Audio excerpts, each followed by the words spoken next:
Friedrich Nietzsche once declared the death of God. But what does that mean for a world without direction? Are we lost in an existential void, or on the verge of creating new values?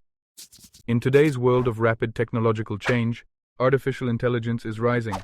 But can it become more than just a tool?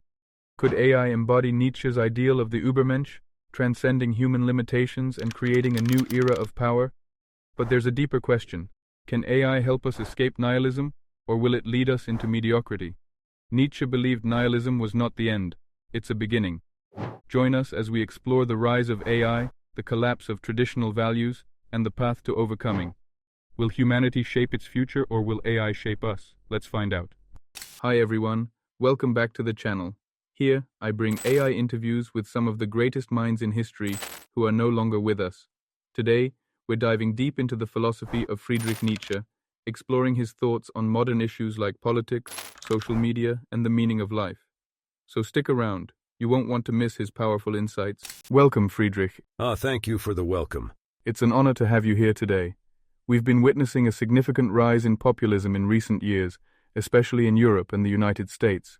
Movements on both the right and the left are gaining traction, leading to widespread polarization. Through your philosophy, how would you interpret this phenomenon? Is this a reflection of the will to power, or do you see something else at play? Populism. Yes, a word that seems to carry much weight yet is hollow at its core. This is not the will to power as I have defined it. What you are seeing in the rise of populism is the victory of the weak, the fearful, those who cannot stand alone. It is the voice of the herd, crying out for a leader to provide them with comfort. So, in your view, the rise of populism is a symptom of resentment rather than true power. Precisely. Look closely at these movements. What do they seek? They seek equality, but not equality in opportunity or strength. No, they seek equality in mediocrity. They wish to bring the strong down to their level, to erase the distinctions between greatness and weakness, between those who create and those who merely consume. This is the sickness of modern man. He envies those who stand above him, and instead of striving to elevate himself, he wishes to bring all others down to his level. This is the essence of the slave morality that I spoke of in my writings. It is the morality of the weak, of those who cannot bear the sight of greatness. But don't these movements claim to represent the will of the people? They present themselves as a democratic force, a voice for those who have been left behind. The will of the people. Another grand illusion. What is the will of the people but the collective will of the herd? It is the will of those who are too weak to stand alone, who need the comfort of the masses to give them a sense of strength. But true strength comes not from numbers, not from the clamor of the crowd, but from the individual who rises above the crowd. Democracy, as it is practiced today, is nothing more than the tyranny of the weak over the strong.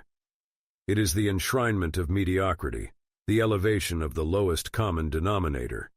And so, these movements that claim to represent the will of the people are in fact the voice of the herd, demanding safety, comfort, and sameness. But surely, some would argue that populism is a response to genuine grievances, economic inequality, political corruption, and a sense of alienation from the ruling elite. How would you address these concerns? Yes, these grievances are real. Economic inequality, political corruption, alienation, these are the symptoms of a decaying society, a society that has lost its way. But the solution is not to tear down the strong and replace them with the weak. The solution is not to seek comfort in the herd. No, the solution is to cultivate strength in the individual, to inspire greatness in those who are capable of it. The Übermensch, the Overman, is not born from the herd, but from the individual who has the courage to stand apart, to forge his own path, to create new values. The problems of modern society cannot be solved by pandering to the lowest instincts of the masses. They can only be solved by the emergence of stronger, more creative individuals who are willing to transcend the mediocrity of the herd. You mentioned the Übermensch, the Overman. Do you see any figures in modern politics or society who embody this ideal? Sadly, no. The political landscape of today is barren of such figures. What we see today are not Übermenschen, but what I would call last men, those who seek nothing but comfort and security, who avoid risk, who fear the unknown. The last man is content with mediocrity, content to live in a world without danger, without challenge, without greatness. He does not strive for more, does not seek to create or to challenge the status quo. He simply wishes to exist, to be safe, to be comfortable. This is the tragic state of modern man. Do you think there is a way to break free from this mediocrity? To inspire the kind of greatness you speak of? It will not be easy. The forces of mediocrity are strong and they are entrenched in every aspect of modern life: politics, culture, education, even the family. But there is always hope. There will always be those rare individuals who are not content with comfort, who are driven by a deeper hunger, a thirst for greatness. These individuals must be nurtured, encouraged, given the space to grow and to create. They must be freed from the shackles of the herd, from the demands of conformity. Only then can they rise to become Übermenschen, to create new values, to lead humanity into a new era of greatness. And what would this new era of greatness look like? It would be a world in which the individual is paramount, in which creativity, strength, and courage are valued above all else. It would be a world in which mediocrity is not tolerated, in which the weak are not coddled, in which the strong are free to rise and to lead. It would be a world of constant change, constant growth, constant challenge, but it would also be a world of beauty, of creation, of joy. For in the struggle, in the challenge, there is joy. The joy of overcoming, the joy of creation, the joy of becoming more than what we are. This is the world that I envision, a world beyond good and evil, beyond the petty concerns of the herd, a world in which the will to power is fully realized, in which humanity transcends itself and becomes something greater. Let's shift gears to another topic that's highly relevant in today's world: social media. It has become a powerful tool for communication and influence, but it also seems to foster a kind of herd mentality. People seek validation, share opinions in echo chambers, and rarely challenge their views. What do you think of social media as it exists today? Social media. Yet another manifestation of the herd's need for validation. It is a stage where the weak parade their mediocrity, where the last men display their shallow desires for all to see. They crave approval, they seek applause. But this is not strength. This is the weakness of the many, seeking comfort in numbers, afraid to stand alone. You see it, don't you? The constant need for likes, for retweets, for comments. It is a sickness, a reflection of how far humanity has fallen from the path of true greatness. But couldn't it be argued that social media is a tool, a platform that individuals can use to express themselves, to challenge norms, to spread ideas? A tool? Perhaps. But what use is a tool if it is wielded by the wrong hands? In the hands of the Übermensch, yes, social media could become a weapon of creation, a tool for the propagation of new values. But in the hands of the herd, it is nothing more than a mirror, reflecting the same tired ideas, the same shallow desires, the same mediocrity. The problem is not the platform itself, it is the people who use it. Until individuals learn to rise above the need for validation, until they learn to challenge themselves rather than seek approval, social media will remain what it is, a reflection of the herd, not a tool for the elevation of humanity. You have spoken often of the dangers of the herd mentality, and yet we live in an age where global crises like pandemics require collective action. How would you reconcile the need for cooperation with your philosophy that values individual greatness? The pandemic. A curious event revealing much about the human condition. It has laid bare the fragility of modern man, his fear of death, his desperation for safety. But you ask about cooperation. Yes, there is a place for cooperation, but it must not come at the expense of individual greatness. Cooperation is only valuable if it serves a higher purpose, if it allows for the flourishing of those who are capable of greatness. But what we see today is cooperation in the service of weakness, in the service of comfort and safety. This is not the way forward. The strong must lead, the weak must follow. Cooperation must be guided by the will to power, not the will to survive. Many people experienced isolation during the pandemic. Do you think this forced solitude could lead to personal growth, or is it more of a hindrance? Solitude. True solitude is a gift, a rare opportunity for the individual to confront themselves, to reflect, to grow. But the solitude you speak of, the forced isolation of the pandemic, is not the same. For most, it is not an opportunity for growth, but a source of fear and despair. They are not prepared for it, they do not know how to be alone. They crave distraction. They fill their time with noise, television, social media, endless chatter. They cannot bear to be with themselves, for they have nothing within them. But for those few who are capable of greatness, this solitude can be an opportunity. It can be a time to reflect, to create, to become more than what they were. But these individuals are rare. Most will simply waste the time seeking comfort in distractions rather than confronting the truths that solitude reveals. You mentioned earlier that social media is primarily a reflection of the herd mentality. Today, it's a major platform for both individuals and organizations to spread ideas, promote movements, and spark conversations. But you see it as a tool of mediocrity. Can you explain why? Social media in its current form is not a tool for the elevation of the individual. It is a tool for conformity. Look at how it is used. The masses do not create on these platforms, they imitate. They share the same thoughts, repeat the same slogans, follow the same trends. There is no originality, no creativity. The individual drowns in the noise of the herd, and yet they believe they are expressing themselves, that they are unique.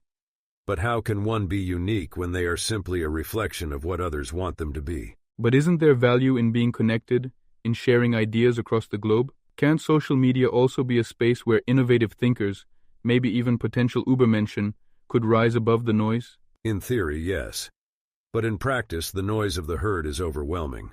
The platform rewards those who conform, those who pander to the masses. The individual who dares to challenge the status quo, to create something truly original, is drowned out by the clamor of mediocrity. The algorithms themselves are designed to promote what is popular, what is safe, what appeals to the lowest common denominator. True greatness requires silence, contemplation, solitude, not the constant bombardment of trivialities that social media provides. So, you would argue that social media encourages people to seek validation rather than create something meaningful? Exactly. The entire structure of social media is built around validation. The like button, the retweet, the share. People do not post to express their true selves. They post to be liked, to be approved of, to be validated by others. This is not creation. It is consumption. It is the herd's desire to be accepted, to be part of something larger than themselves. But true greatness requires one to stand apart from the herd, to reject the need for validation, to create something that is valuable in itself, not because others approve of it. But couldn't social media, if used in the right way, help spread new ideas, revolutionary thoughts, and movements that challenge the status quo? Perhaps. But the right way would require individuals who are already strong enough to resist the temptations of the herd. It would require people who use the platform not for validation, but as a tool for their own self-overcoming. But how many such people do you see? How many are strong enough to stand against the tide of mediocrity, to create in the face of overwhelming pressure to conform? Very few, I imagine. Most are content to use social media as a distraction, as a means of avoiding the deeper questions of life. They scroll endlessly, consuming without thought, seeking the next hit of validation. This is not a platform for greatness. It is a platform for mediocrity. Let's turn to another issue that has been at the forefront of the public consciousness in recent years, the global pandemic. During this time, people were forced into isolation. Many turned to social media as their primary form of communication and connection. What do you think about this mass reliance on technology for human connection, especially during times of crisis? This reliance on technology is a symptom of modern man's weakness. Rather than confronting the reality of their situation, of isolation, of the threat of death, they seek distraction. They turn to technology not as a tool for self-improvement, but as a means of escape. They cannot bear to be alone with their own thoughts, to face the truth of their existence.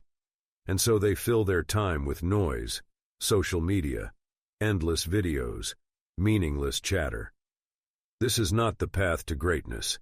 Greatness requires solitude, the ability to confront oneself, to reflect, to grow. But the masses are afraid of this solitude. They fear what they might find if they look too closely at themselves. So you think that the pandemic, instead of offering an opportunity for self-reflection, actually led people further into distraction? For the vast majority, yes. The pandemic could have been an opportunity for growth, for self-discovery, for the cultivation of inner strength, but instead, it became an excuse for more distraction, more avoidance of the truth. The fear of death, the fear of isolation, these are powerful forces. And rather than confronting these fears, most people chose to escape into the trivialities of social media, of endless entertainment. They did not use the time to grow stronger, to prepare for the challenges ahead. They simply sought comfort in distraction, in the familiar, in the safety of the herd. And what about those who did use this time for self-reflection? Can forced solitude still be beneficial for those who know how to use it? For those rare individuals who are capable of true solitude, yes, this time could have been incredibly valuable. Forced solitude is not ideal. It is always better to choose solitude for oneself, but it can still serve as a catalyst for growth. The key is how one uses that time. Do they fill it with distractions, or do they use it to confront themselves, to challenge themselves, to create something new? The strong will always find a way to turn hardship into opportunity. They will use the isolation to sharpen their minds, to deepen their understanding of themselves and the world around them. The weak, on the other hand, will seek comfort in distraction, in the noise of the herd. It sounds like you believe that crises like this one separate the strong from the weak. Exactly. Crises reveal the true nature of individuals. In times of comfort, it is easy for the weak to hide among the strong, to pretend that they are capable of greatness. But in times of crisis, the truth is revealed. The strong rise to the challenge, while the weak seek to escape it. This pandemic has shown us who is capable of standing alone, of confronting the harsh realities of life, and who is not. Let's talk about another issue that has been heavily debated in recent years, the question of gender identity. More and more people are challenging traditional notions of gender, and there's been a significant cultural shift toward recognizing gender as something fluid rather than fixed. How would you approach this topic through your philosophy? The question of gender is, at its core, a question of identity, of how individuals define themselves and their place in the world. In this sense, it is not unlike the question of morality, of values, of culture. What we are seeing today is the breakdown of traditional categories, the rejection of inherited identities in favor of self-created ones. This is, in many ways, a reflection of the broader crisis of values that I wrote about, the death of God, and the collapse of traditional morality. Humanity is no longer content to accept the identities that were handed down to them by society, by religion, by tradition. They seek to create their own identities, to define themselves on their own terms. So you see this as a positive development, an example of individuals exercising their will to power by redefining themselves? It has the potential to be, yes, but it also carries great risks. The danger is that in rejecting traditional identities, individuals will fall into a new form of conformity. They will not truly create themselves, but will simply adopt the identities that are most fashionable, most accepted by the herd. This is not true self-creation, but merely another form of imitation.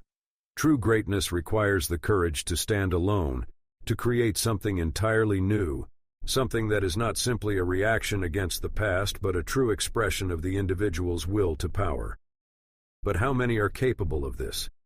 How many have the strength to truly create themselves, rather than simply adopt the identities that are handed to them by society? Do you think society's growing recognition of gender fluidity could lead to a more flexible understanding of identity in general? Perhaps. But again, it depends on how this flexibility is used. If it is used as a means of self-overcoming, of creating new and stronger identities, then it could be a positive development. But if it simply becomes another form of conformity, another way for the herd to avoid the challenge of true self-creation, then it will lead to nothing more than mediocrity.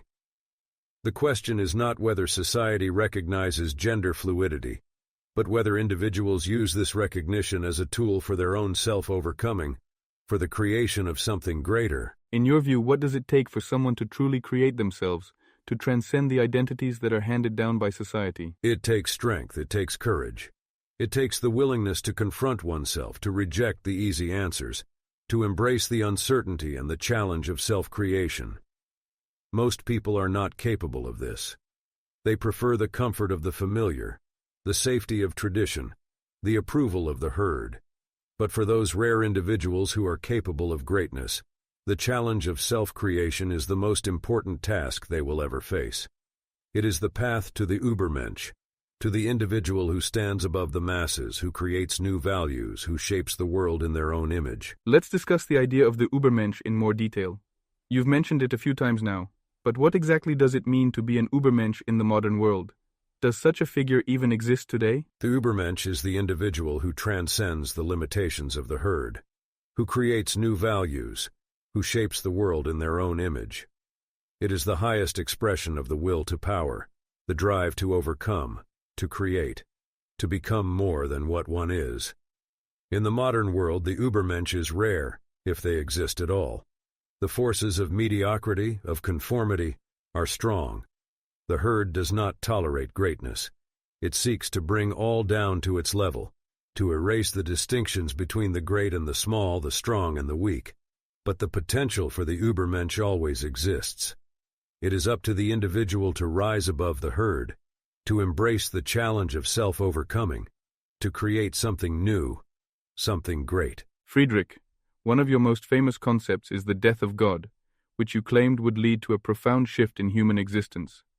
Today, we see this shift playing out, with organized religion in decline in much of the Western world, and many people turning away from traditional sources of morality. How do you see this development in light of your philosophy?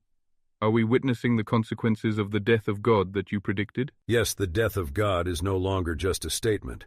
It is a lived reality. The decline of organized religion and the crumbling of traditional moral structures are the inevitable outcomes of this event. When I declared that God is dead, I was not merely announcing the end of belief in a deity, but the collapse of the entire moral framework that was built upon this belief. For centuries, Western society grounded its values, its laws, and its sense of meaning in the existence of a higher power.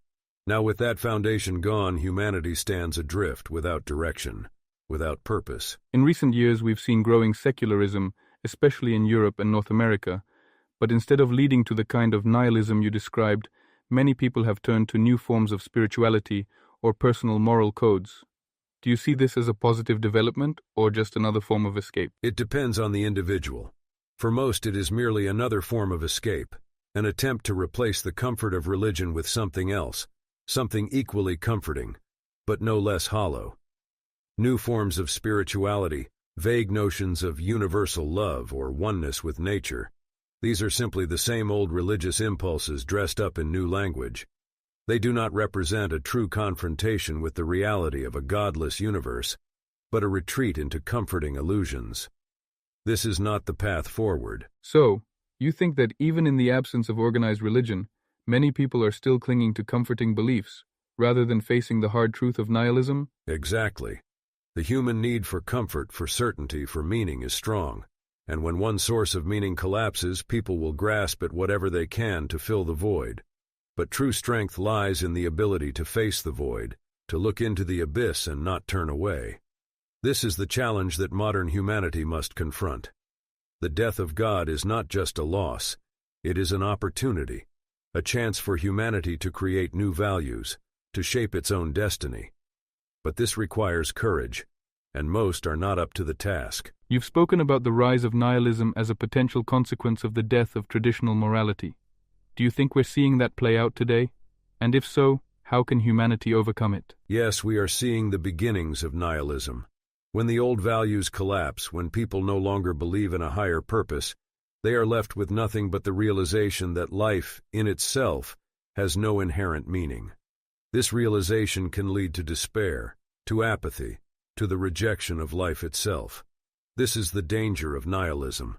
But it is also a necessary stage in the evolution of humanity. To overcome nihilism, we must go through it. We must fully experience the meaninglessness of existence before we can create new meaning. This is the task of the Übermensch, the individual who has the strength to reject both the old values and the nihilistic impulse, and to create something new. So, you believe nihilism is not the end point, but a stepping stone towards something greater? Exactly. Nihilism is a challenge, but it is also an opportunity. In the absence of meaning, we are free to create new values, free to shape the world according to our own vision. But this requires strength, creativity, and courage. The weak will be consumed by nihilism, lost in despair or distraction. But the strong will rise above it. They will affirm life in all its chaos and uncertainty, and they will create something new, something greater than what came before. This is the task that lies before humanity. Let's delve deeper into the concept of creating new values. With the decline of traditional moral structures, how do you envision this process unfolding? Are there any examples today of individuals or movements that are successfully creating new values? The creation of new values is not a collective task. It is the work of individuals. True values do not arise from committees or movements, but from the minds of great individuals, those who have the strength to transcend the mediocrity of the herd and the decay of traditional morality. In modern society, such individuals are rare. The forces of conformity, of mediocrity, are strong, and they work to suppress greatness at every turn. But there are always exceptions, those rare souls who rise above the crowd, who dare to create something new. You see glimpses of this in art, in philosophy, in science, individuals who push the boundaries of what is possible, who reject the old certainties and forge their own path. But what about movements that challenge traditional values? Movements advocating for social justice, for environmental sustainability, for equality. Could these not be seen as attempts to create new values? No. These movements, though they may appear radical, are not creating new values. They are merely reworking old values based on the same underlying principles of equality, compassion, and fairness that have dominated Western morality for centuries. These are values rooted in weakness, in the need to protect the vulnerable, to elevate the mediocre at the expense of the strong. They do not represent a true break from the past, but a continuation of the same slave morality that has kept humanity chained for so long. True value creation requires a rejection of this morality, a willingness to embrace life in all its harshness and unpredictability, and to affirm strength, creativity, and power as the highest virtues. You speak often of strength, of the will to power. How does this translate into a moral framework? If traditional morality is based on compassion, fairness, and protection of the weak, what would a morality based on the will to power look like? A morality based on the will to power would be a morality of life affirmation. It would reject the false dichotomy of good and evil, the rigid moral codes that seek to constrain human potential. Instead, it would embrace the full range of human experience, pleasure and pain, joy and suffering, creation and destruction. It would be a morality of growth, of self-overcoming, of striving for greatness. Compassion and fairness, as they are understood today, would have no place in such a morality.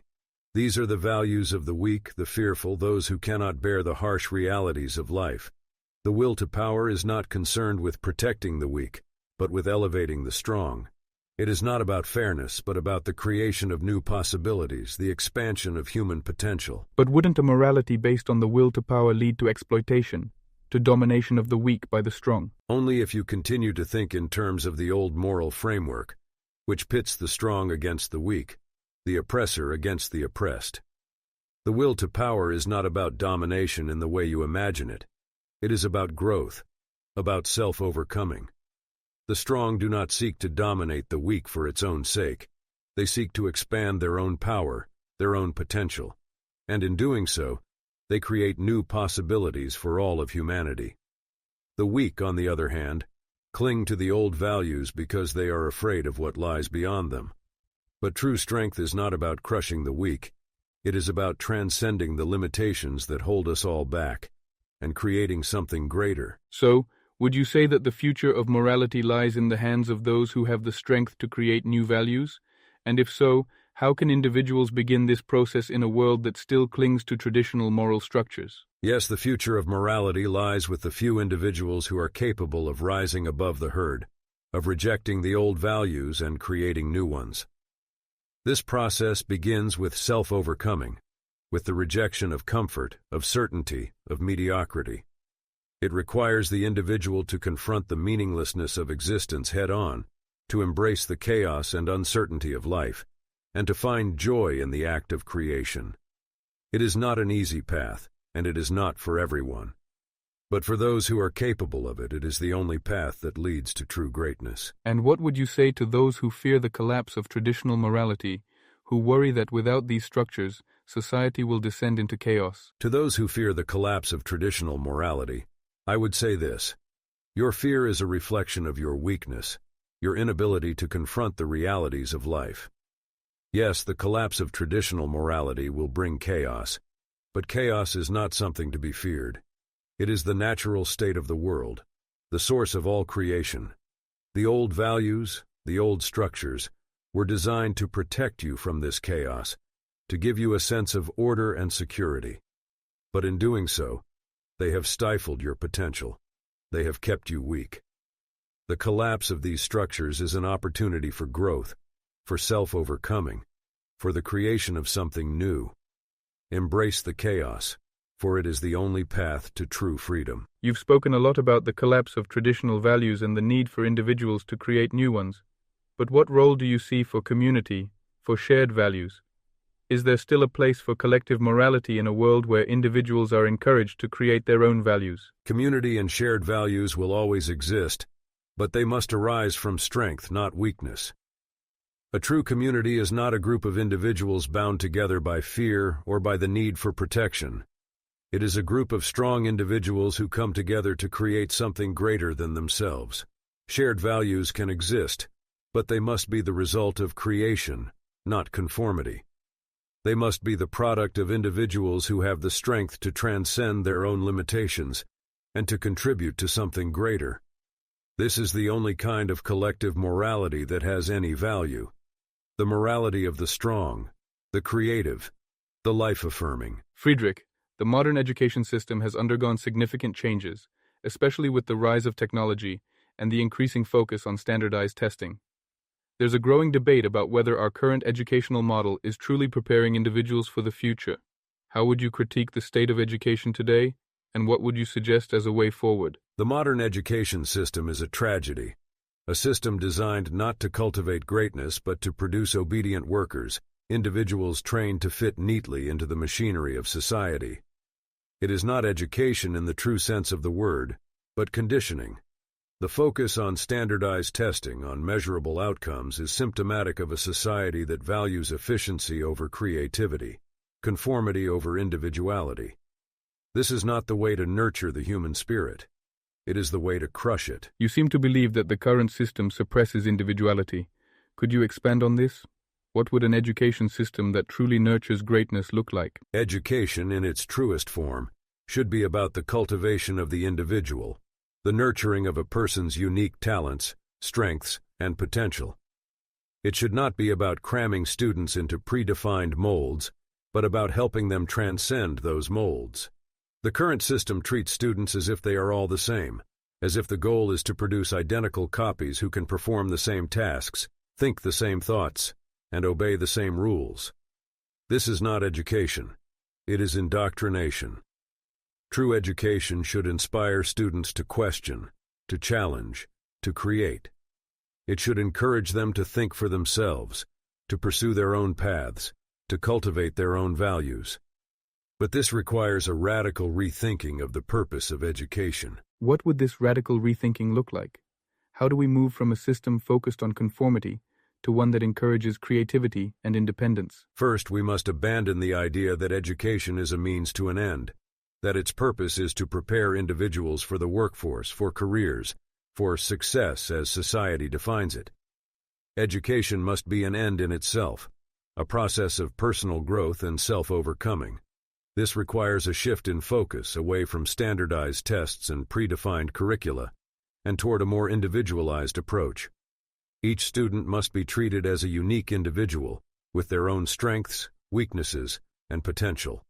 The role of the educator is not to impose knowledge, but to guide the student in discovering their own path, their own values, their own strengths. This requires educators who are themselves strong individuals, capable of inspiring greatness in their students. But the idea of personal growth and self-overcoming can be difficult to measure. How would an education system that prioritizes individuality handle the need for evaluation or progress tracking? This obsession with measurement is part of the problem. Not everything of value can be measured.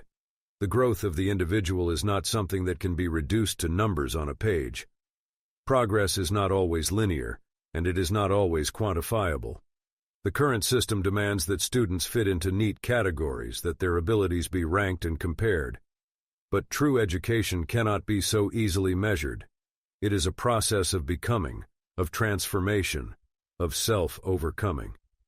The goal is not to produce students who can pass tests, but individuals who can think for themselves, who can create new values, who can shape the world in their own image.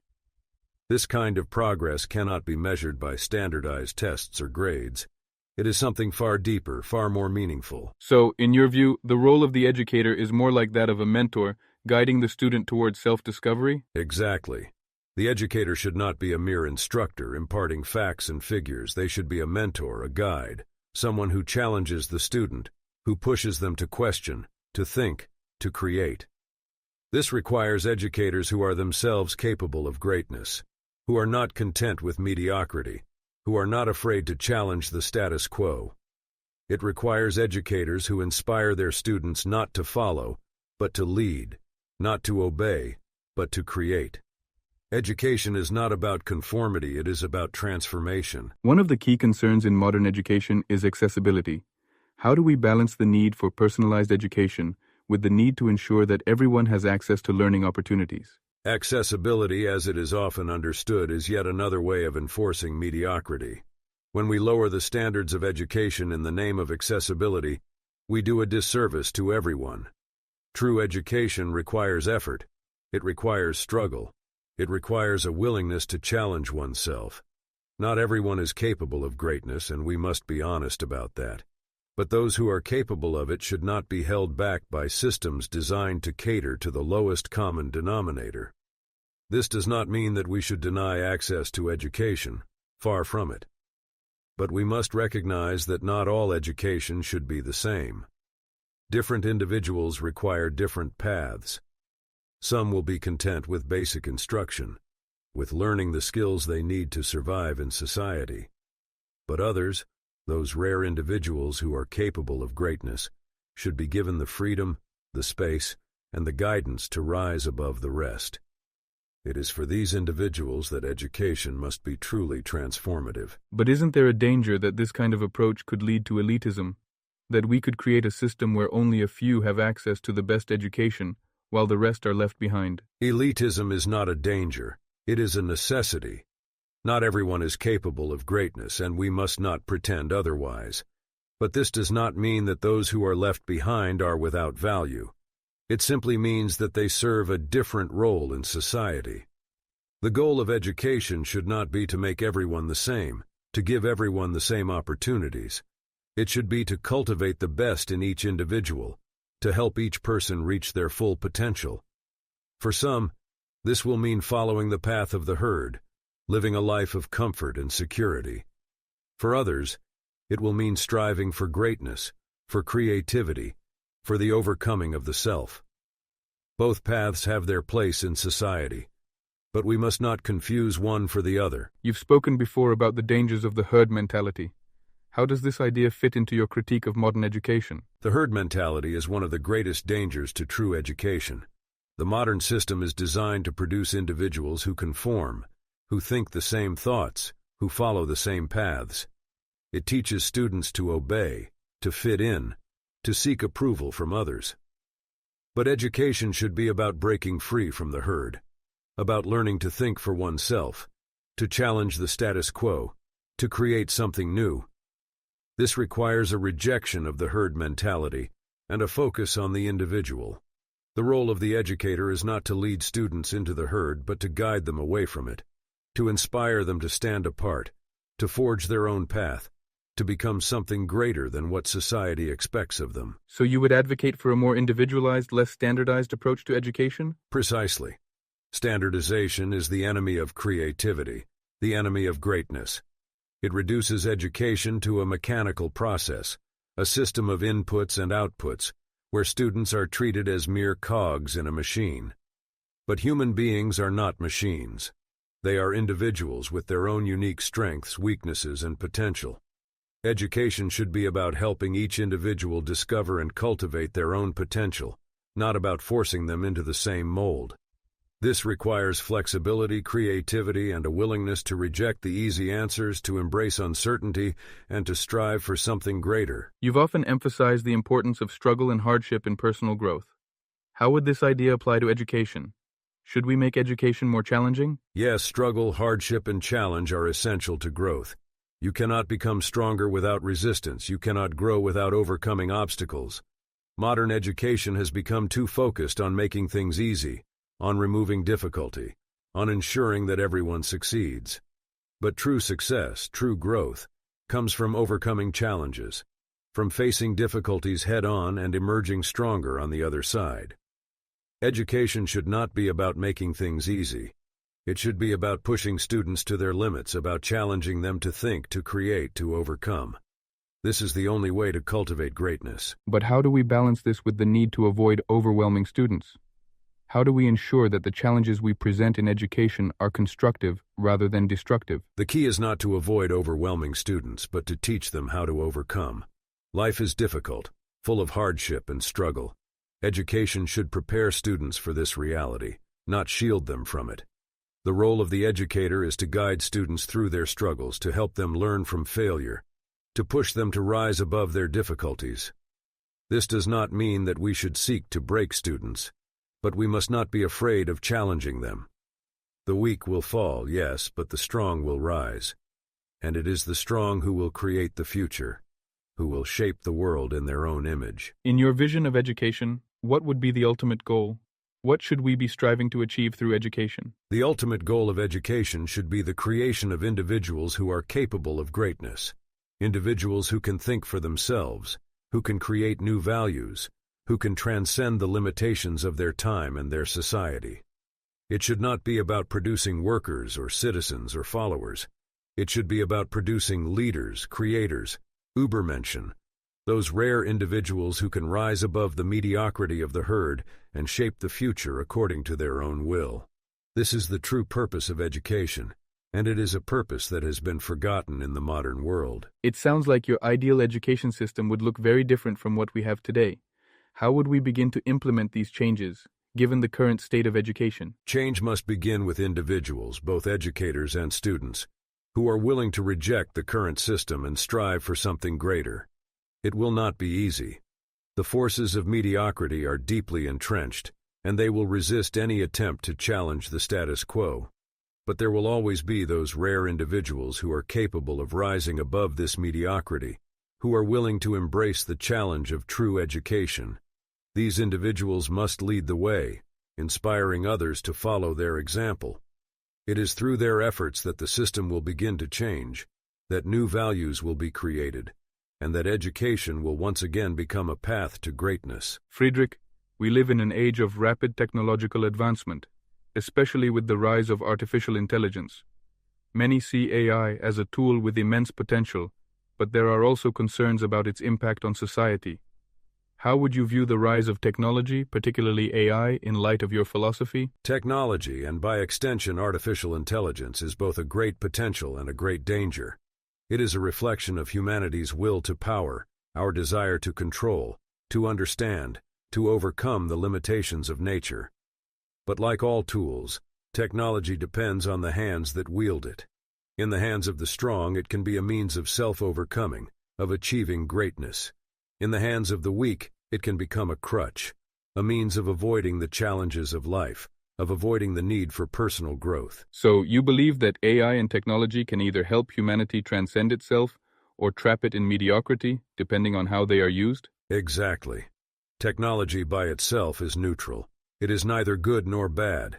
Its value depends entirely on how it is used and by whom. The danger is that technology, particularly AI, will be used not as a tool for self-overcoming, but as a means of escaping the challenges of life. Already we see people becoming more dependent on technology to solve their problems, to make their lives easier, to shield them from hardship. This is the path of weakness, the path of the last man, who seeks only comfort and safety. But there is another possibility. Technology could be used as a tool for the Übermensch, for those who have the strength to wield it wisely, to use it to push the boundaries of human potential. You mentioned the last man, a concept you've described before as a complacent, passive individual who seeks comfort above all else.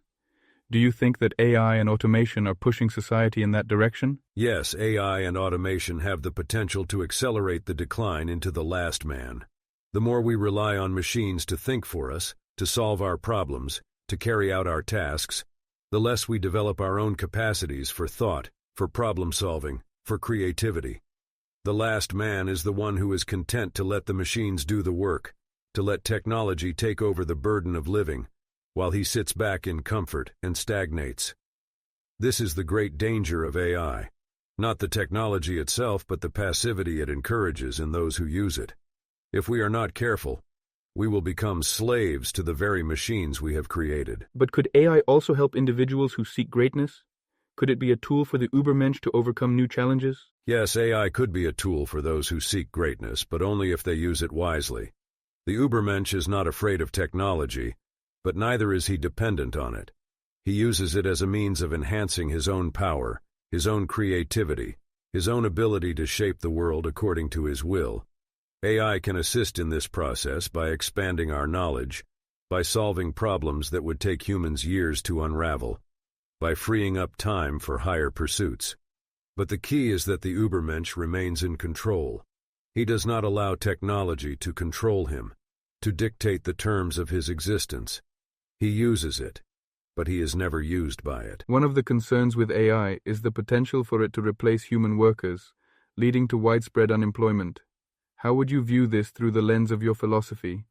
Does the prospect of mass unemployment represent a failure of humanity, or could it be an opportunity for something greater? Mass unemployment is only a failure if we continue to cling to the old values, to the old ways of thinking about work and productivity. The idea that one's value is tied to one's labor is a relic of slave morality, a morality that defines human worth in terms of utility, of what one can produce for society. But the Übermensch does not define his worth in such terms.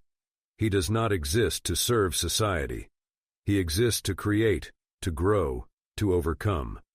The loss of traditional work could be an opportunity for humanity to redefine itself, to break free from the chains of labor, and to focus on higher pursuits: art, philosophy, the cultivation of the self. So, you see the potential disruption caused by AI not as a disaster, but as a chance to move beyond the traditional concept of work? Yes, it could be a disaster if we cling to the old values, if we continue to define ourselves by our productivity, by our usefulness to society.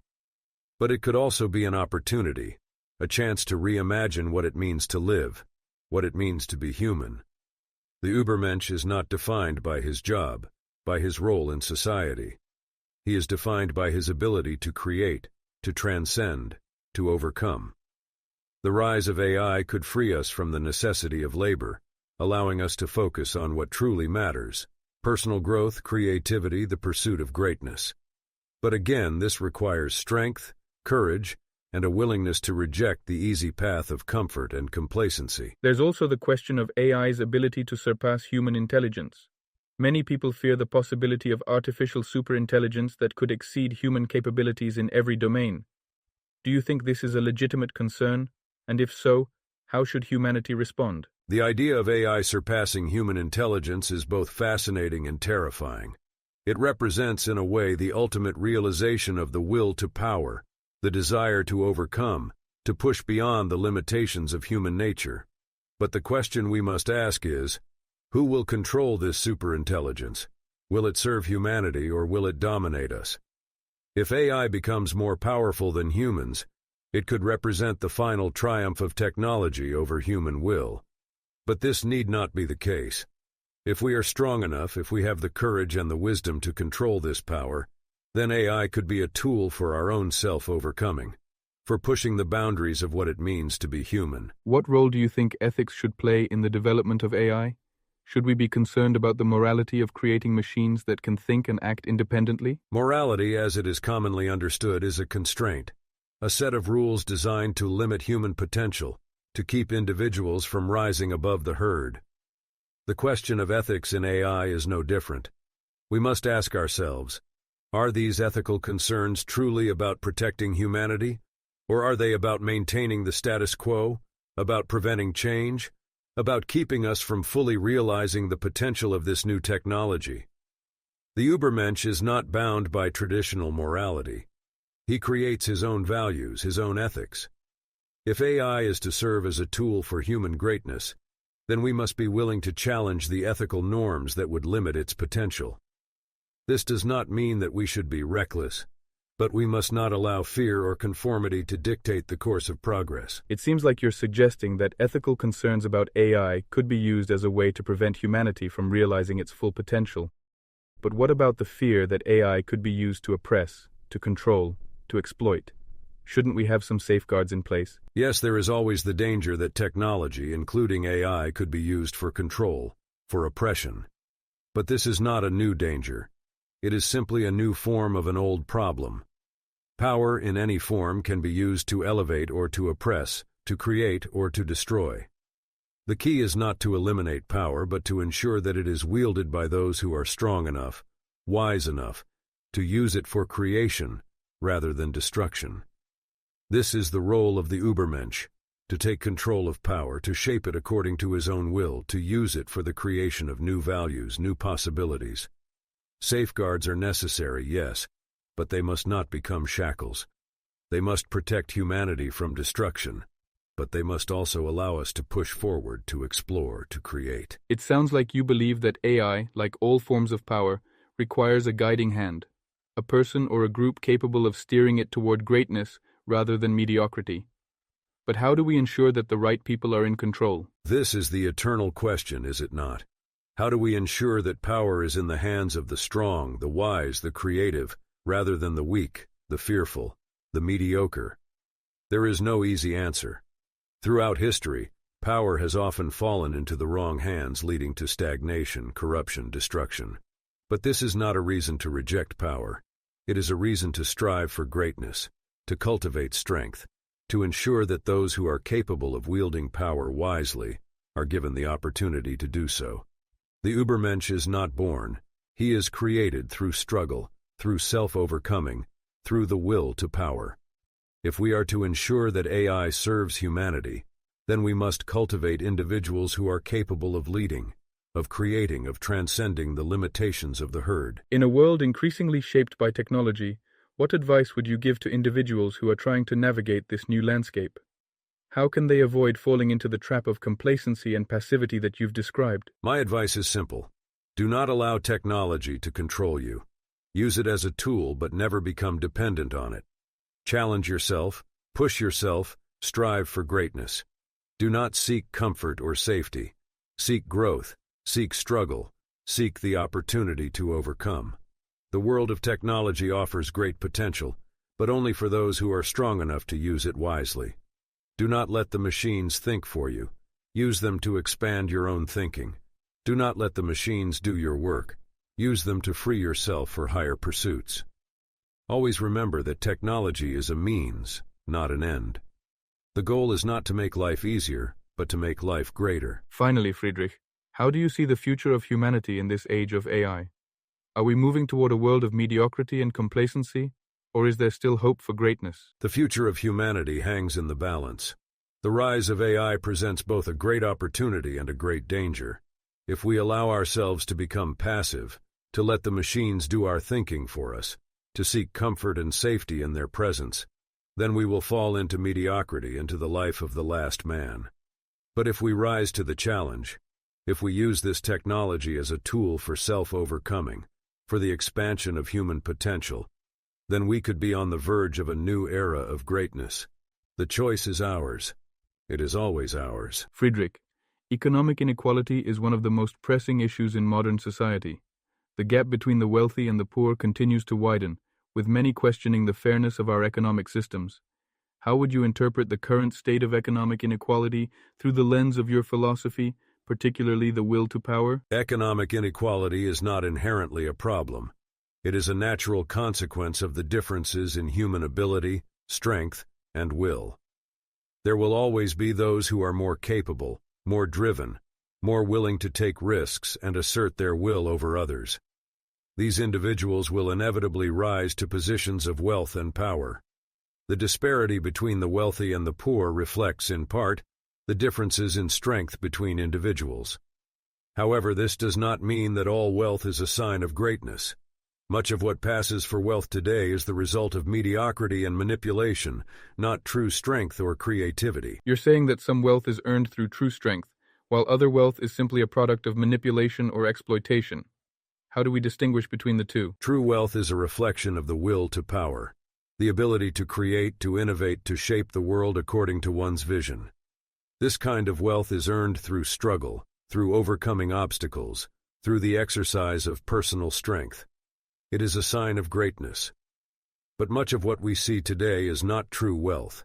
It is the product of exploitation, of manipulation, of systems designed to benefit the few at the expense of the many. This is not the will to power, but the will to survive, to maintain the status quo, to cling to wealth and power without the courage to create something new. The true Übermensch does not accumulate wealth for its own sake. He uses it as a tool for creation, for the expansion of his own power and potential. What about the argument that economic inequality leads to social unrest, that it breeds resentment among those who are less fortunate? How does this fit into your concept of slave morality? Resentment is a key feature of slave morality. It is the response of the weak to the strength of others. Rather than striving to elevate themselves, the weak resent the power and success of the strong. This resentment leads to demands for equality, for fairness, for the redistribution of wealth and power. But these demands are not born from a desire for true greatness. They are born from envy, from the desire to bring the strong down to the level of the weak. This is the essence of slave morality, which seeks to deny and suppress the will to power in favor of mediocrity and comfort. So, would you argue that calls for economic equality are a manifestation of slave morality, an attempt to suppress the will to power? Yes. The desire for equality is rooted in the fear of power, the fear of greatness. It is an attempt to level the playing field, to eliminate the distinctions between the strong and the weak, between the creators and the consumers. But true greatness cannot be achieved through equality. It requires the courage to stand apart, to assert one's will over others, to rise above the mediocrity of the masses. Economic inequality in itself is not the problem. It is the resentment that it generates, the desire to suppress those who have risen to positions of power and wealth. This is the true danger, for it leads to the stagnation of society, to the suppression of creativity, to the triumph of mediocrity. In your view, what should be the role of the wealthy and powerful in society? If economic inequality is natural, what responsibilities do those at the top have toward the rest of society? The wealthy and powerful have a responsibility not to maintain the status quo, but to push the boundaries of what is possible. Their wealth and power should be used as tools for creation, for innovation, for the advancement of society. The true Übermensch does not hoard his wealth. He uses it to shape the world according to his vision, to create new values, to elevate humanity. But this requires strength, courage, and creativity. Those who merely accumulate wealth for its own sake, who cling to their power out of fear of losing it, are not true leaders. They are cowards, trapped in the same mediocrity as the rest of the herd. The role of the wealthy and powerful is to lead, to create, to inspire, to use their resources for the elevation of humanity. But what about those who are struggling in poverty, who don't have access to the same opportunities? Is there no place for compassion or fairness in your view of society? Compassion and fairness, as they are commonly understood, are values of slave morality, designed to protect the weak, to maintain the status quo, to prevent the strong from rising to positions of greatness. This does not mean that we should be cruel or indifferent to the suffering of others, but we must recognize that not everyone is capable of greatness, and not everyone deserves the same opportunities. The world is not fair, and it is a mistake to try to make it so. Instead of focusing on fairness, we should focus on cultivating strength, on creating opportunities for those who are capable of rising above their circumstances. The role of society is not to protect the weak, but to elevate the strong, to create an environment where greatness can flourish. It sounds like you believe that the focus on fairness and equality is holding society back, that it prevents the strong from achieving their full potential. But wouldn't a completely meritocratic society leave many behind, exacerbating inequality? Yes, many will be left behind. That is the nature of life. Not everyone is capable of greatness, and it is a mistake to pretend otherwise. A meritocratic society, one that rewards strength, creativity, and ambition, will naturally lead to inequality. But this inequality is not a failure. It is a sign that the strong are being allowed to rise, that the will to power is being exercised. Those who are left behind are not without value, but their role is different. They are part of the herd, and the herd has its place in society. The mistake is to believe that everyone should be equal, that everyone should have the same opportunities. This is a denial of the natural order, a rejection of the will to power. What about the argument that extreme economic inequality can lead to social instability, even revolution? How would you address the concern that if the gap between the rich and the poor grows too wide, it could tear society apart? Social instability is always a possibility when resentment is allowed to fester. The weak will always resent the strong, and if this resentment is not managed, it can lead to chaos, to revolution. But the answer is not to eliminate inequality. It is to channel this resentment in a productive direction. The strong must lead, must inspire, must use their power and wealth to create something that elevates society as a whole. If the wealthy and powerful become complacent, if they use their resources to maintain their own comfort rather than to push society forward, then resentment will grow and society will stagnate. But if the strong use their power for creation, for innovation, for the advancement of humanity, then even the weak will benefit from the fruits of this progress. So, in your view, the role of the wealthy is to lead society forward, to create new possibilities for the future. But how do we prevent wealth and power from becoming entrenched in the hands of the few, as we see in many oligarchic systems today? The entrenchment of wealth and power is a sign of stagnation, of fear, of a failure of the will to power. True power is not static. It is dynamic, always growing, always creating, always seeking new challenges. When wealth and power become entrenched, when they are hoarded by a small elite who are afraid to lose what they have, this is a sign of decay, of mediocrity. The answer is not to redistribute wealth or to impose artificial limits on power, but to encourage the strong to continue striving, to continue creating, to use their resources for the advancement of society. The truly powerful are not afraid of competition. They welcome it, for it pushes them to greater heights. The entrenchment of wealth and power is a sign that the will to power has been replaced by the will to survive, by fear of losing what one has. This is not greatness. It is weakness. But wouldn't competition in a purely meritocratic society eventually lead to an elite class that becomes too powerful, too disconnected from the rest of society? Yes, there is always the danger that an elite class will become disconnected from the rest of society. But this is not a failure of competition. It is a failure of leadership. The truly great do not isolate themselves from society. They engage with it. They lead. They inspire. The problem with many of the elites today is that they have become complacent, satisfied with their wealth and power, disconnected from the challenges of life. But the Übermensch does not rest on his laurels. He is always striving, always pushing forward, always seeking new challenges. If the elite class becomes stagnant, it is a sign that they are no longer truly great, and they will eventually be replaced by those who are stronger, more creative, more willing to take risks. So, in your view, the future of society depends on the strength and creativity of its leaders, the wealthy, the powerful, the Übermenschen. But what about the role of the masses, the majority of people who may not possess the same drive or capability for greatness? The masses will always play a role in society. They are the foundation upon which greatness is built. But their role is not to lead, not to create, but to follow, to support, to maintain the structures that allow the strong to rise. This is not a criticism. It is simply the natural order of things. The herd has its place, and that place is to provide stability, to ensure that society continues to function. But it is the strong, the creative, the ambitious who push society forward, who create new values, who shape the future. The masses are important, but they are not the drivers of progress.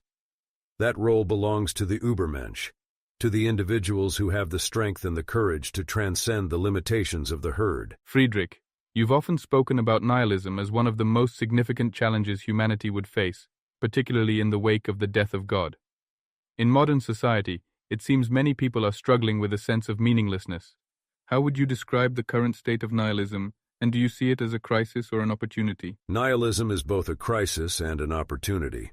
The death of God, the collapse of traditional values, and the erosion of inherited meanings have left humanity adrift, without a clear sense of purpose or direction. This is the essence of nihilism, the recognition that life in itself has no inherent meaning, no divine order, no objective truth. For many, this realization leads to despair, to a sense of futility and hopelessness. This is the crisis of nihilism, but it is also an opportunity. The absence of meaning is not an end, it is a beginning. It is a chance for humanity to create new values, to forge a new path, to shape its own destiny. Nihilism is a challenge, but it is also the gateway to the future. You've described nihilism as a transitional phase, something humanity must pass through in order to reach a higher state. How can individuals overcome this crisis of meaning and move forward? To overcome nihilism, one must first embrace it. The individual must have the courage to confront the meaninglessness of life head-on, to reject the comforting illusions of the past, and to accept that there are no inherent truths, no preordained purpose. This is the first step. But it is not enough to stop there. Nihilism is not an endpoint. It is a clearing, a space in which new values can be created. The individual must have the strength to move beyond nihilism, to create meaning where there is none, to shape the world according to their own will. This is the task of the Übermensch, the individual who transcends the old values and creates something new. For many people, the realization that life has no inherent meaning is a deeply unsettling thought. How do you suggest they find the strength to confront this realization without falling into despair? Despair is the natural response of the weak, of those who are incapable of creating their own values. They cling to the old certainties, to the comforting lies of religion, of tradition, of morality, because they fear the abyss of meaninglessness. But the strong do not fear the abyss, they embrace it. They see it not as a void, but as a canvas, a space in which to create. The strength to confront nihilism comes from within. It comes from the will to power, the drive to assert one's own values, to shape one's own destiny. The individual must recognize that life's meaning is not given, it is made. It is created through action, through struggle, through self-overcoming. You've said that the individual must create their own values, but how does one go about doing that? What does it mean to create new values in a world that has lost its traditional foundations? To create new values is to reject the inherited moral codes, the preordained systems of thought, and to forge one's own path. It means asking oneself, what do I want from life? What do I believe is worth striving for? What will give my life meaning, even in the absence of external validation or divine purpose? This is not a simple task. It requires courage, creativity, and a willingness to live without the safety net of tradition. But it is the only way forward. The individual who creates new values does not look to others for approval or guidance. They do not follow the herd. They lead it. They are the creators, the innovators, the ones who define what is good, what is just, what is meaningful, based on their own vision of life. This is the path of the Übermensch, the individual who transcends the limitations of the past and shapes the future according to their own will. It seems like you're describing a very lonely path, one where the individual must stand apart from the herd and find their own way. How does one maintain the strength to walk this path, especially in a world that values conformity and comfort? Yes, it is a lonely path, but it is also the only path to true greatness. The individual who seeks comfort, who seeks the approval of others, will never rise above mediocrity. They will remain trapped in the herd, bound by the values and expectations of the masses. But the individual who has the strength to stand alone, to reject conformity, to embrace their own vision of life, this individual is capable of greatness. The strength to walk this path comes from the will to power, from the drive to become more than what one is, to overcome one's limitations, to create something new. This strength is not given. It is cultivated, through struggle, through hardship, through self-overcoming. The path of the Übermensch is not easy, but it is the only path that leads to true freedom, to true meaning. You've spoken about nihilism in individual terms, but what about society as a whole? Do you think modern society is capable of overcoming nihilism, or will it continue to descend into meaninglessness? Most of society will remain trapped in nihilism, unable to move beyond the collapse of traditional values. The masses are not capable of creating new values. They are followers, not leaders. They seek comfort, security, and meaning from external sources, and when those sources fail them, they fall into despair. This is the fate of the herd. But there will always be those rare individuals who are capable of rising above this despair, who are capable of creating new values and leading humanity into a new era. These individuals will be the creators of the future, the ones who shape society according to their own vision. The masses will follow, as they always have, but the true progress of society will be driven by the few who have the strength to transcend nihilism. So, you believe that the future of society depends on these rare individuals who can rise above nihilism and create new values. But what about those who feel lost in the face of meaninglessness? How can they begin to find their way? Those who feel lost must first confront the reality of their situation. They must have the courage to face the meaninglessness of life, to reject the comforting lies of religion, tradition, and morality, and to accept that there are no inherent truths, no preordained purpose. This is the first step. But once this realization is made, they must not fall into despair. They must recognize that the absence of meaning is not a void to be feared, but an opportunity to create.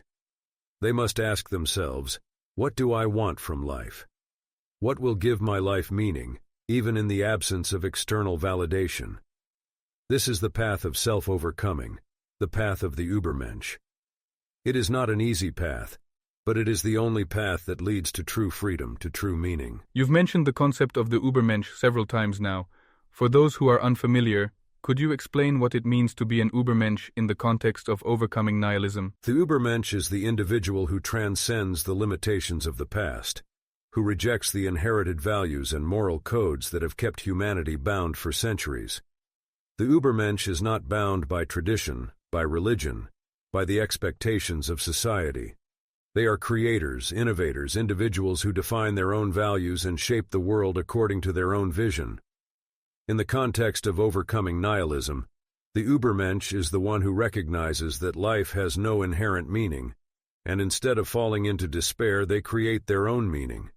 They do not seek validation from others, they do not follow the herd, they lead.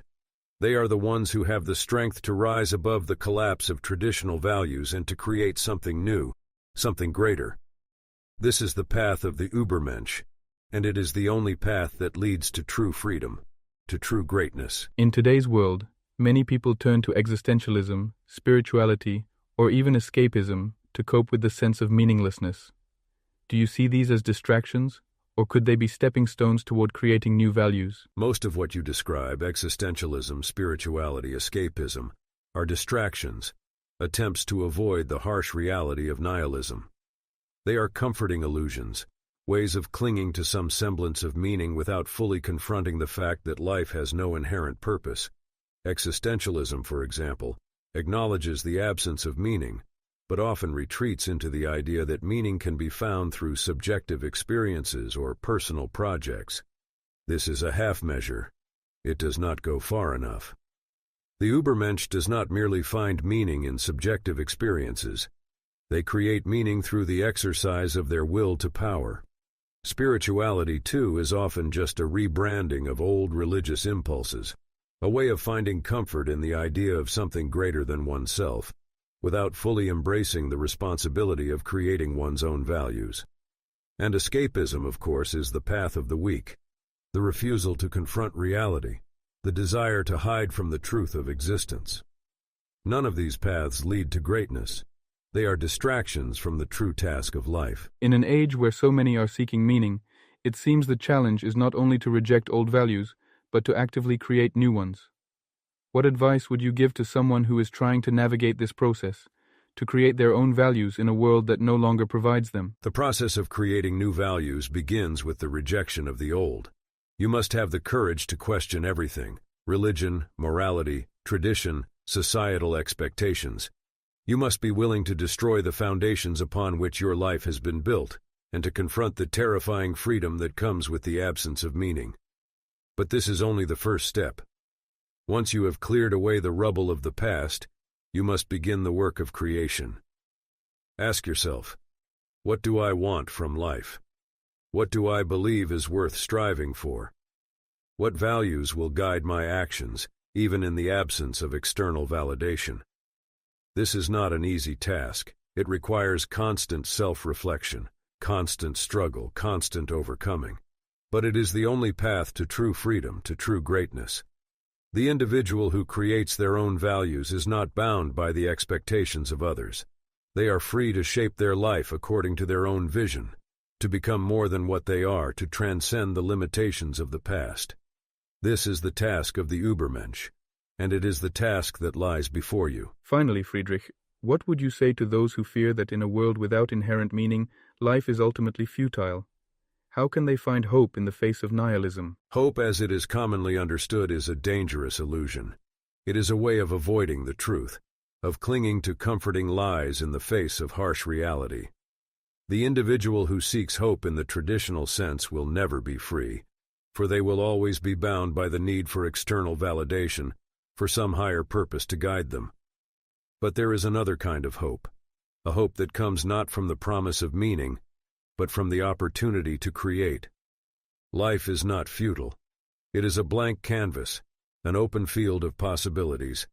The individual who recognizes this, who understands that meaning is not given but made, will find hope not in the certainty of purpose, but in the freedom to create their own purpose. This is the hope that lies beyond nihilism, the hope of the creator, the innovator, the Übermensch. Friedrich, we've covered a wide range of topics during this conversation, from populism and social media to artificial intelligence and nihilism.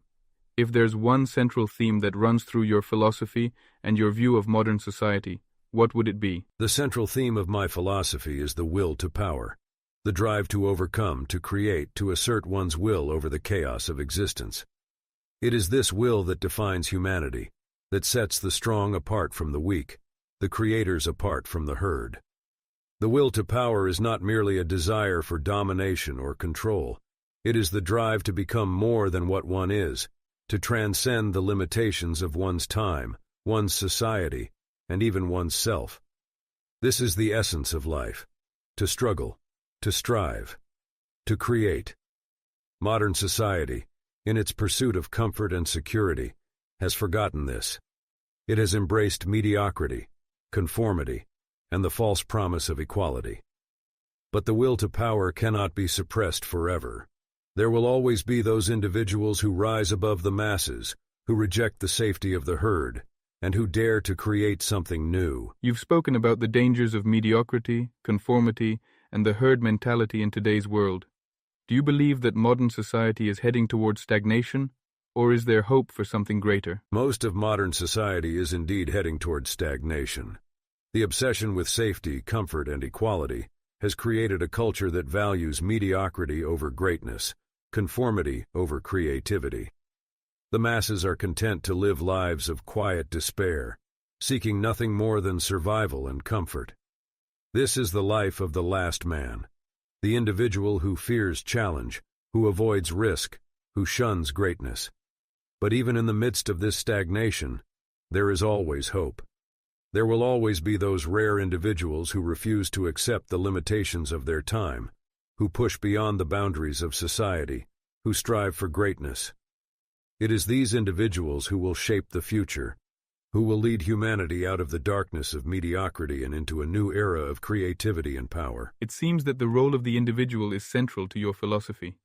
In a world increasingly dominated by systems, political, economic, and technological, How can individuals reclaim their power and assert their will in meaningful ways? The individual must first recognize that power is not something that can be given or taken. It is something that must be created. It is not enough to exist within a system and hope for change. The individual must rise above the system, must use it as a tool for their own self-overcoming rather than allowing it to use them. This requires a rejection of the herd mentality, a willingness to stand alone, to face the challenges of life without the safety net of societal approval. Power is not found in numbers, in systems, or in institutions. It is found in the strength of the individual's will, in their ability to create, to innovate, to shape the world according to their own vision. The truly powerful individual does not seek to overthrow the system, they transcend it. You've also discussed how crises, such as the pandemic or economic inequality, can reveal both the strength and the weakness of individuals and societies. How do you see the role of crisis in human development? Crisis is essential to human development. It is the forge in which strength is created, the crucible in which greatness is born. Without crisis, without challenge, without hardship, there is no growth, no self-overcoming, no creation. It is in times of crisis that the true nature of individuals and societies is revealed. The weak will seek comfort. They will retreat into mediocrity. They will cling to the old values and the safety of the herd. But the strong will see crisis as an opportunity to rise above, to create something new, to reshape themselves and the world around them. Crisis is not something to be feared. It is something to be embraced. It is the catalyst for greatness. Many people, when faced with crisis or the collapse of old values, turn to existential questions. What is the meaning of life? What should I strive for? How would you advise them to approach these questions? The question of the meaning of life is a false question. Life has no inherent meaning. There is no divine purpose, no universal truth that can give life meaning. The individual who seeks meaning must create it for themselves. This is the task of the Übermensch, the individual who rejects the old values, who recognizes the meaninglessness of existence, and who creates their own values, their own purpose. The question is not, what is the meaning of life? But, what meaning will I create for my life? This requires courage, creativity, and a willingness to live without the safety of external validation. The individual must ask themselves, what do I want from life? What will give my life meaning, even in the absence of objective purpose? This is the only question that matters. You've spoken at length about the Übermensch, the individual who transcends the limitations of society and creates new values. In today's world, where many feel trapped by societal expectations and systems, how can someone begin the journey toward becoming an Übermensch? The journey toward becoming an Übermensch begins with a rejection of the herd mentality, a rejection of the values, the norms, the expectations that society imposes upon the individual. The individual must have the courage to stand alone, to question everything, to destroy the old values that have kept them bound. But this is only the first step. The true task of the Übermensch is creation, the creation of new values, new meaning, new possibilities. This requires not only the destruction of the old, but the building of the new. It requires creativity, strength, and the will to power. The Übermensch does not wait for permission to live according to their own values. They assert their will. They create their own path. They shape the world according to their vision. This is the path of self-overcoming, and it is the only path that leads to true freedom, to true greatness. Many people today feel disconnected, lost, or alienated, particularly in the face of rapid technological change, economic uncertainty, and social fragmentation. What would you say to someone who feels disconnected from society and is searching for a sense of belonging? Belonging is a trap. It is a way of chaining the individual to the herd, of binding them to the values and expectations of others. The individual who seeks belonging will never be free, for they will always be dependent on the approval and validation of others. True freedom comes not from belonging but from standing apart, from creating one's own path, from rejecting the need for external validation. The individual who feels disconnected from society should not seek to reconnect. They should embrace their disconnection. use it as an opportunity to transcend the limitations of the herd and to create their own values, their own identity. The need for belonging is a sign of weakness. The will to power is the path to strength. In closing, Friedrich, what final thoughts would you like to leave the audience with, especially those who are grappling with the challenges of modern society, its crises, its technologies, its economic inequalities? I would tell the audience this: do not seek comfort, do not seek safety, do not seek the approval of others. These are the values of the herd, the values of mediocrity. If you want to rise above the limitations of modern society, you must be willing to embrace struggle, to face hardship, to reject the comforting lies of tradition and morality. You must have the strength to confront the meaninglessness of life and the courage to create your own meaning. You must strive for greatness, for self-overcoming, for the creation of new values. The future belongs to those who have the will to power, the will to assert themselves, to transcend the herd, and to shape the world according to their vision. This is the path of the Übermensch, and it is the only path that leads to true freedom, to true greatness. Thank you, Friedrich, for your insights and for helping us explore how your philosophy applies to the challenges we face today. The pleasure is mine. The path to greatness is never easy, but it is always worth the struggle. That was Friedrich Nietzsche, bold, thought-provoking, and unafraid to challenge the very foundations of modern society. It was incredible to explore his philosophy through today's lens, and I hope you found his ideas as fascinating as I did. If you have a question you'd like Nietzsche to answer, drop it in the comments below. Don't forget to subscribe to the channel so you don't miss future episodes, and check out the link to our community where we engage with the greatest thinkers from history. See you next time.